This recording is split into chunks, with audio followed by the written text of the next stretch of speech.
জুমার রাতের একটা আমল আছে গুরুত্বপূর্ণ। রাত এবং দিনের এত বিশাল প্যান্ডেলে এত মানুষ, আমাদের জানা নাই যে জুমার রাতের একটা আমল আছে স্পেশাল। আমি কি বলে দিব সেটা?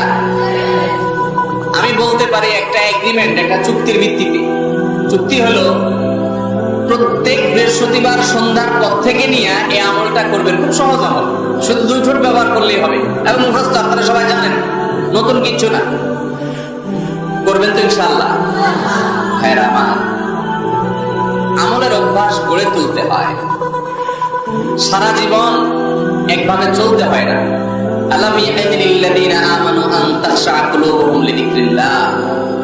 ঈমানদারদেরকে এখনো সময় হয় নাই যে আল্লাহর জিকিরে তাদের অন্তরগুলো একটু বিগলিত হবে। আর কত ভাই, কত বৃহস্পতিবার রাত আপনার জীবনে চলে গেছে, আপনি জানেনও না যে এই রাতের একটা গুরুত্বপূর্ণ আমল পেয়ে নবীজি সাল্লাল্লাহু আলাইহি ওয়াসাল্লাম বদলে গেছে। আপনি জানেন আমলটা, আপনারা এখানে যতজন আছেন সবাই জানেন, জানেন না মানে একজনও নেই, সবাই জানেন আমলটা এরকম একটা আমল। কিন্তু সে আমলটা যে এই সময় করতে হয় হয়তো জানেন না, অথবা জানেন কিন্তু আমল নাই। আমলটা হলো ভাইরা দুরূদ পাঠ করা। দুরূদ জানি না এমন কোন মানুষ আছে এখানে?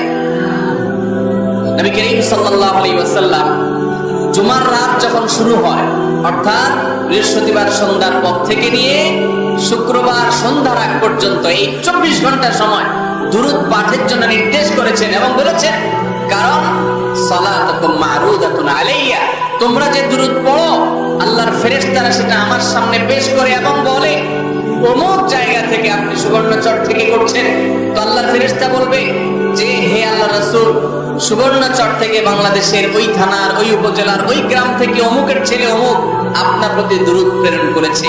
নবীজি সাল্লাল্লাহু আলাইহি ওয়াসাল্লামের কাছে উপস্থাপন করা হবে। অতএব আমরা এই জুমার রাতের আমলটা করব তো ইনশাআল্লাহ? ভাইরা, আপনি যদি আমাকে জিজ্ঞাসা করেন যে ভাই একটা আমলের কথা বলেন যে আমলটা আমার সকল কিছুর জন্য যথেষ্ট হয়ে যাবে, তো আমি বলবো সেটা হলো দুরূদের আমল। নবী সাল্লাল্লাহু আলাইহি ওয়াসাল্লাম বলেছেন, যে ব্যক্তি দুরূদকে নিয়মিত পড়বে, আঁকড়ে ধরবে, যত বড় বিপদে থাকুক না কেন, বিপদ থেকে উদ্ধারের পথ আল্লাহ তাকে দেখাবেনই দেখাবেন ইনশাআল্লাহ। ভাইরা আমার, এই দুরূদ হাজার সমস্যার সমাধান করে। আমরা দোয়া করব নবীজি সাল্লাল্লাহু আলাইহি ওয়াসাল্লামের জন্য, লাভ হবে আমাদের নিজেদের। অতএব দুরূদ পড়ব তো ইনশাআল্লাহ। বিশেষ করে জুমার রাত, আজকে মাহফিলে আসছেন, এখনই মনে মনে শুরু করে দেন, যাওয়ার সময় পড়বেন এবং আগামীকাল সন্ধ্যা পর্যন্ত প্রত্যেক বৃহস্পতিবারে পরিবারকে মনে করাই দিবেন, নিজে মনে করবেন। এই আমলগুলো আমাদের মধ্যে এভাবে অভ্যাস করে তুলতে হবে। আল্লাহ তাআলা আমাদের সবাইকে আমলের তৌফিক দান করেন।